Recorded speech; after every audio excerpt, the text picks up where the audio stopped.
मी advocate Reshma Gurunath Bhopi, कल्याण बारची आजीवन सभासद.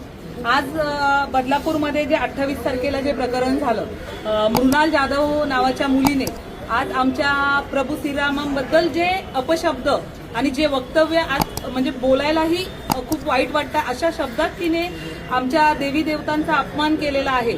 आणि हे करत असताना तिने जे शब्द दुसरा वापर केलेला आहे की आम्हाला जे काही भेटले ते संविधानाने भेटले, 100% संविधानाने भेटले. पण संविधान जर वाचलं आपण तर संविधानाने आजपर्यंत कोणत्याही जाती धर्माचा द्वेष केलेला नाही की फक्त एकाच जातीचा पुढाकार करावा आणि दुसऱ्यांना तुच्छ लेखावं असं कुठेच म्हटलेलं नाही. माझं म्हणणं आहे, आपण ज्या समाजात राहतो तिथे सर्व जाती समभावाने आपण राहतो. तर कोणीही कोणत्याही देवी देवतां किंवा कोणत्याही समाजाच्या भावना दुखावतील अशी घटना यापुढे होता कामा नये.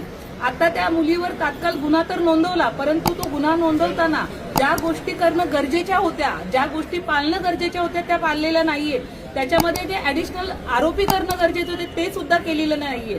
नॉन बेलेबल सेक्शनमध्ये तिला पहिल्याच दिवशी MCR करण्यात आला आणि जर त्या मुलीची जामीन जर एका दिवसात मंजूर झाली तर आज प्रभू श्रीरामाबद्दल बोलण्याची हिंमत मृणाल जाधव नावाच्या मुलीने केली, ती समाजात अजून कोणीतरी करेल. तर माझं शासनाला असं निवेदन आहे की त्या मुलीला काही झालं तरी बेल होता कामा नये, कारण की तेच एक वचक समाजामध्ये राहील की धर्म कोणताही असो, देव कोणतेही असो, जात कोणतीही असो, पण कोणालाही कोणाच्या जातीवर धर्मावर बोलण्याचा अधिकार नाही, कारण की प्रत्येकाला आपल्या जाती धर्माचा हा अभिमान आहेच.